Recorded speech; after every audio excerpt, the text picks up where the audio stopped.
Hello friends, मैं शोभना यादव फिर से अपने यूट्यूब चैनल मैराथन क्लासेस पे आपका हार्दिक अभिनंदन करती हूँ। हे फ्रेंड्स, मैंने रिट एग्ज़ाम्स, पटवार, एसएससी, सीजीएल, जीडी और एग्ज़ामिनेशन जो अभी कंपटीशन एग्ज़ाम चल रही हैं उनके लिए एक यूट्यूब चैनल बनाया है, जिसमें आपको हर एक जो सब्जेक्ट है या फिर जो टीचिंग एग्ज़ाम्स हैं उनसे संबंधित हर एक मोस्ट इम्पोर्टेंट क्वेश्चन यानी एक प्रश्नोत्तरी मिलेगी। उसमें आपको जो नॉर्मल चल रहे हैं अभी क्वेश्चंस, उनका एक समावेश मिलेगा जो आपके लिए बेहतर यानी जो एग्ज़ाम्स हैं उनमें आपके लिए बेहतर यानी एक गुड परफॉर्मेंस देगा। ठीक है, तो फ़िलहाल में जो हम एक मॉडल पेपर बनाते हैं या फिर एक 30 क्वेश्चंस का एक समावेश लेके आते हैं जो all teaching exams, CTET, RTET, UP TET या फिर REET exams, all teaching exams हैं उनके लिए एक मोस्ट इम्पोर्टेंट क्वेश्चन होते हैं। तो आज का अपना फर्स्ट क्वेश्चन आ रहा है, आधुनिक कविता में महत्वपूर्ण है। जो आधुनिक कविताएं होती हैं उनमें महत्वपूर्ण है यानी जो इम्पोर्टेंट हैं वो क्वेश्चन हैं इनमें। ठीक है, तो आधुनिक कविता में जो महत्वपूर्ण है वो छंद है या अलंकार, भाषा है और शैली, मानवीकरण और बिंब विधान और लय और प्रवाह। जो आधुनिक जो कविताएं होती हैं उनमें महत्वपूर्ण क्या होता है, तो उनमें महत्वपूर्ण होता है भाषा और शैली, कि जिस भाषा में जो कविताएं लिखी गई हैं वो है और कौन सी शैली में जो कविताएं हैं उनका निर्माण हुआ है। तो इसमें बी ऑप्शन अपना बिल्कुल राइट आंसर हो जाएगा। नेक्स्ट अपना क्वेश्चन आ रहा है, कहानी के द्वारा लेखन विद्यार्थियों में कल्पनाशीलता और अभिव्यक्ति की कुशलता बढ़ाने के लिए महत्वपूर्ण गतिविधि हो सकती है। कि जो कहानी के द्वारा यानी जो कहानी लेखन करते हैं विद्यार्थियों में जो कल्पनाशीलता और अभिव्यक्ति यानी जो कुछ वो कल्पना करते हैं या फिर जो अपनी अभिव्यक्ति उसमें लिखते हैं उसकी कुशलता यानी उनको और अच्छे तरीके से बेहतर करने के लिए जो गतिविधि होती है या उनको बढ़ाने के लिए जो गतिविधि महत्वपूर्ण है वह हो सकती है कहानी का वाचन करना, कहानी की विद्या परिवर्तन, निहित कथा सूत्रों का पल्लवन, कहानी को मौखिक सुनने का अभ्यास है। तो इसमें अपना राइट आंसर हो जाएगा बी ऑप्शन अपना बिल्कुल राइट आंसर हो जाएगा, क्योंकि कहानी की जो विद्या परिवर्तन करके जो बच्चा अपनी कहानी को लिखता है या फिर सीखता है तो वह उसमें लेखन की कल्पनाशीलता और अभिव्यक्ति उसमें जो अभिव्यक्ति की जो गतिविधि है वो बढ़ती है।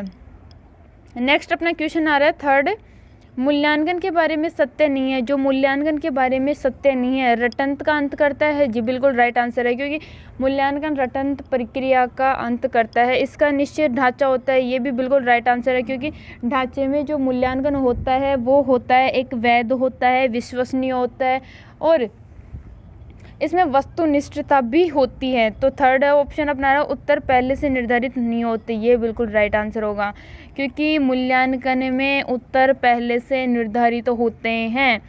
यह सीखने की एक विधि है, ये बिल्कुल राइट आंसर है। तो इसमें सत्य नहीं है, अपने को क्या पूछ रहा है, नहीं है तो क्या नहीं है, सी ऑप्शन, क्योंकि इसमें उत्तर पहले से निर्धारित होते हैं।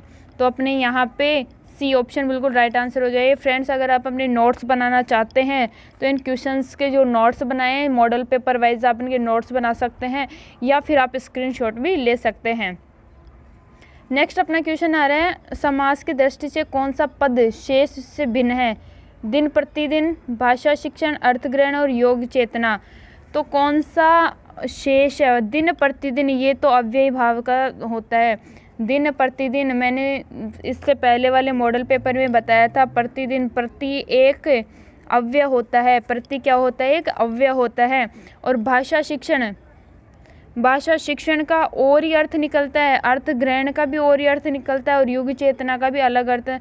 तो सॉरी, ये तीनों तत्पुरुष समास में आएंगे। ये किस में आएंगे, तत्पुरुष समास में। और दिन प्रतिदिन जो आता है वो अव्ययी भाव समास का हो जाएगा। तो कौन सा पद शेष से भिन्न है, तो इसमें ए ऑप्शन अपना बिल्कुल राइट आंसर हो जाएगा, क्योंकि दिन प्रतिदिन एक अव्ययी भाव का है और ये अदर जो बी और सी थर्ड है, सेकंड, थर्ड और फोर्थ ऑप्शन है वो है तत्पुरुष समास के। तो इसमें ए ऑप्शन में अपना बिल्कुल राइट आंसर हो जाएगा। नेक्स्ट अपना क्वेश्चन आ रहा है, विद्यार्थी के लिए अनुच्छेद में प्रयुक्त अन्य पर्यायवाची शब्द है। अनुच्छेद में संबंधित जो प्रयुक्त है वो पर्यायवाची शब्द क्या है, तो अध्यापक और अध्येता जी बिल्कुल है। शिक्षक और शिक्षार्थी और छात्र, अध्यापक और अध्येता यानी अध्यापक पढ़ाने वाला, अध्येता यानी ग्रहण करने वाला। शिक्षक और शिक्षार्थी और छात्र तो एक ही हो गए, शिक्षक ग्रहण करने वाले हो गए दोनों। सहभागी और परीक्षार्थी ये भी अलग अलग होते हैं। किशोर और मानस, ये एक दूसरे के पर्यायवाची शब्द हैं, तो इसमें बी ऑप्शन अपना बिल्कुल राइट आंसर हो जाएगा। नेक्स्ट क्वेश्चन अपना आ रहा है, सहभागिता शब्द का निर्माण किस उपसर्ग और प्रत्यय से हुआ है। सहभागिता शब्द है उसका निर्माण किस उपसर्ग और प्रत्यय से हुआ है। तो उपसर्ग तो किसे कहते हैं, जो शब्दों के प्रथम में लगकर या जो प्रारंभ में लगकर उनके अर्थ में परिवर्तन लाते हैं वो तो कहलाते हैं उपसर्ग। और प्रत्यय जो शब्द के अंत में लगकर उसके अर्थ में परिवर्तन ला देते हैं। तो इसमें कौन सा प्रत्यय लगा है, भागिता, भाग, मूल शब्द क्या है, भाग। तो इसमें उपसर्ग तो क्या हो जाएगा, सह। तो सह इसमें भी है, सह इसमें भी है। भागीता भाग है, इत्ता प्रत्यय लग रहा है, तो इसमें तो ताई है, इसमें इत्ता है, तो डी ऑप्शन अपना बिल्कुल राइट आंसर हो जाएगा। कौन सा ऑप्शन, डी ऑप्शन अपना बिल्कुल राइट आंसर हो जाएगा। क्योंकि मूल शब्द अपने को पता होना चाहिए, प्रत्यय और उपसर्ग देखने के लिए अपने को मूल शब्द का पता होना चाहिए।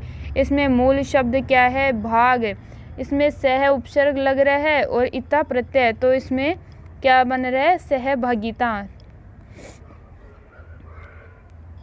अनुच्छेद में प्रयुक्त समकालीन शब्द का सबसे उपयुक्त अर्थ होगा। अनुच्छेद यानी जो समकालीन है, नीचे ऑप्शंस दिए गए हैं, उनमें सबसे उपयुक्त अर्थ होगा समकालीन। आधुनिक जी नहीं, आकस्मिक।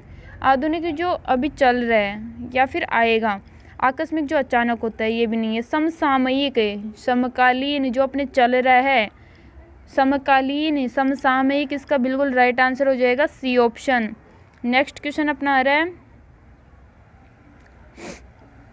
कौन सा कथन आज के शिक्षक की भूमिका के बारे में सत्य नहीं है। जो कौन सा एक कथन है जो आज की शिक्षक की भूमिका के बारे में सत्य नहीं है, तो वो क्या है, शिक्षक प्रेरक है, ज्ञानदाता नहीं। परंपरागत शिक्षण विधियों को छोड़ा नहीं जा सकता। जी ये दोनों बिल्कुल राइट आंसर है। शिक्षक विद्यार्थियों की सहभागिता सुनिश्चित करता है, ये नहीं होगा। विद्यार्थियों की सहभागिता शिक्षक निश्चित नहीं करता है। मानव मूल्यों पर उसकी आस्था अड़िग होती है, जी बिल्कुल राइट आंसर है। तो इसमें क्या पूछ रहे हैं, सत्य नहीं है, सत्य नहीं है, तो सत्य क्या नहीं है, सी ऑप्शन। सी ऑप्शन अपना बिल्कुल राइट आंसर हो जाएगा। नेक्स्ट क्वेश्चन अपना आ रहा है, शिक्षक से किस प्रकार की बाधाएं दूर करने की अपेक्षा की गई है। जो शिक्षक है उससे कौन सी किस प्रकार की बाधाएं हैं वो दूर करने की अपेक्षा की गई है। पाठ पढ़ाते हुए आने वाली संबंधित, जी बिल्कुल राइट आंसर है। पाठ प्रस्तुत से संबंधित, पाठ के भीतर से उभरने वाली और पाठ्यक्रम से जुड़ी हुई। शिक्षक से सिर्फ ए ऑप्शन बिल्कुल राइट आंसर हो जाएगा। पाठ पढ़ाते समय उनमें जो बाधाएं आती है उनको दूर करने की अपेक्षा की जा सकती है या उनको दूर करने की अपेक्षा की जाती है। यहाँ पे ए ऑप्शन अपना बिल्कुल राइट आंसर हो जाएगा। नेक्स्ट क्वेश्चन आ रहा है, पलाश वन को अंगीठी कहा गया है। पलाश वन को अंगीठी कहा गया है क्योंकि इसमें आगे बताना है कि पलाश जो वन है उनको अंगीठी क्यों कहा गया है। तो इनको अंगूठी कहने। पलाश ग्रीष्म ऋतु में फूलता है, जंगल में आग लगी होती है, पलाश की लकड़ी जलाने के काम आती है, या फिर खिले पलाश के वन आग के समान दिखते हैं, डी ऑप्शन। क्योंकि जो पलाश के वन खिलते हैं वो आग के समान लगते हैं, उनका जो कलर होता है वो अग्नि के समान होता है। और एक और बता दूं, सबसे ज़्यादा आग लगती है वो पलाश के वनों में ही लगती है। यहाँ पे डी ऑप्शन अपना बिल्कुल राइट आंसर हो जाएगा। नेक्स्ट क्वेश्चन अपना है, अंधकार के सिमट कर बैठे होने का कारण है।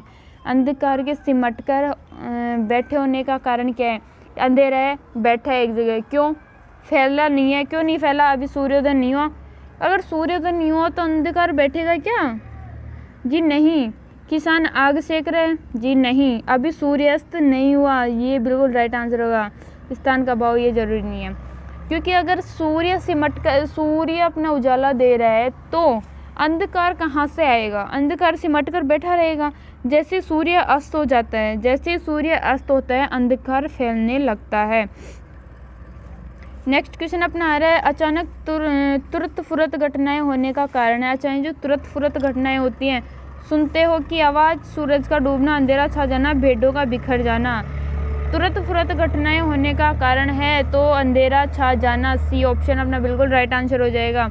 अंधेरा छा जाता है तो तुरंत फुरत घटनाएं होने लगती हैं। नेक्स्ट क्वेश्चन अपना आ रहा है, सिमट बैठा है भेड़ों के गले सा, किस विकल्प में सभी शब्द गल्ला के समानार्थी हैं? गल्ला, सिमट बैठा है भेड़ों के गले सा, गले सा, भेड़ों के गले सा यानी झुंड सा, विकल्प में गले का समानार्थी शब्द है तो समूह है, भीड़, दर्शक या झुंड हो सकता है। आगे और देखते हैं, गल्ला, सौदा, माल, गोदाम, ये नहीं हो सकता। रेवड़, झुंड, भीड़ या रेला, जी नहीं। भीड़ भाड़, लंपेल, भगदड़, झुरमुट, जी ए ऑप्शन अपना बिल्कुल राइट आंसर हो जाएगा, क्योंकि समूह को गल्ला कहा जा सकता है, भीड़ को गल्ला कहा जा सकता है, दर्शकों को गल्ला कहा जा सकता है और झुंड को, क्योंकि ये शब्द एक झुंड के समान या फिर जैसे गले में पैसे पड़े रहते हैं एक जगह वैसे होते हैं। नेक्स्ट क्वेश्चन अपना आ रहा है, कविता में दो समानार्थी शब्द हैं, अंधकार और अंधेरा, इन दोनों के बारे में कौन सा कथन सत्य है? इन दोनों में कौन सा कथन सत्य है? अंधकार और अंधेरे में तो दोनों तत्सम है, दोनों तद्भव है। पहला तद्भव है, दूसरा तद्भव है। अंधकार, अंधकार, दूसरा तो तद्भव है, ये डी ऑप्शन अपना बिल्कुल राइट आंसर होगा। दूसरा तद्भव है, क्यों है?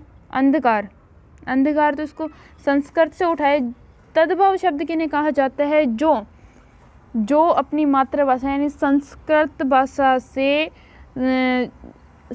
भाषा से प्राप्त किए हुए शब्द जिनमें कुछ चेंजेस किए गए हैं उनको तद्भव शब्द कहा जाता है।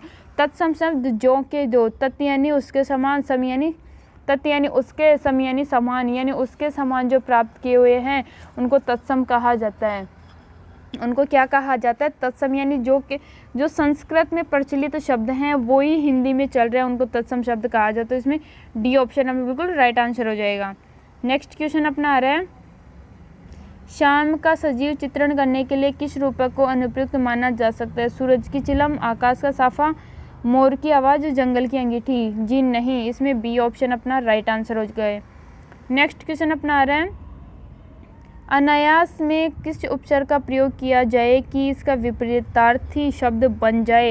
यानी अनायास में कौन सा शब्द या कौन सा उपसर्ग का प्रयोग किया जाए कि वह उसके विपरीतार्थी यानी उसका विलोम बन जाए? तो अनायास, आ उपसर्ग में अनायास ये बनेगा तो इसमें नहीं हो पाएगा। अनायास, सा अनायास, से अनायास, सा अनायास, इसमें सी ऑप्शन अपना बिल्कुल राइट आंसर हो जाएगा। से अनायास अपना इसमें प्रयुक्त होगा। नेक्स्ट क्वेश्चन आ रहा है, सदैव का संधि विच्छेद होगा। सदैव का संधि विच्छेद होगा तो सद प्लस ए, स प्लस देव, सदैव प्लस व, सदा प्लस एव, तो इसमें राइट आंसर क्या होगा अपना? D option. और इसमें संधि कौन सी है? इसमें दीर्घ स्वर संधि है, दीर्घ स्वर संधि। दीर्घ स्वर संधि का उदाहरण है सदा प्लस एव, सदैव। नेक्स्ट क्वेश्चन अपना आ रहा है, शीतल छाया से प्रयुक्त शीतल शब्द किस प्रकार का विशेषण है? शीतल छाया में शीतल शब्द है वो किस प्रकार का विशेषण है? तो संख्यावाचक है, गुणवाचक है, परिणामवाचक या सार्वनामिक है? तो यह है गुणवाचक है।